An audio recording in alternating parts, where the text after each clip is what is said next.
చాలాసార్లు దేవుడు నో అన్నప్పుడు మన గుండెలో రాయబడుతుంది. నో అనగానే నేను ఎంతో అటాచ్ అయిపోయాను, నేను ఎంతగానో ఇచ్చేసుకున్నాను, నేను ఎంతగానో ఊహించుకున్నాను, నేను ఎంతగానో అనుకున్నాను. How can you say no to me lord? No ఎట్లా చెప్పగలుగుతావయ్యా, నీకు తెలుసు కదా నా గుండె ఎంత పగిలిపోతుందో నో అంటే అని అంటారు. దేవుడు భవిష్యత్తు చూసే దేవుడు అండి. నమ్ముతున్నారా? He sees the future. అది మీకు నష్టము కాబట్టి, అది మీకు దుఃఖము కాబట్టి దేవుడు ఇప్పుడు నో అంటున్నాడు. ఈ దుఃఖము అనుభవించటం బెటర్ ఆ భయంకరమైన దుఃఖము కంటే అని దేవుడు ముందుగానే నో అంటున్నాడు.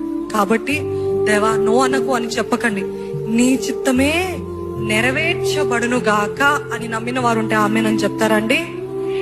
ఆమేన్. ఆయన చిత్తము ఉత్తమము, ఆయన చిత్తము అమూల్యము, ఆయన చిత్తము మన మంచికి, ఆయన చిత్తము it is the best. I am a living witness. I am a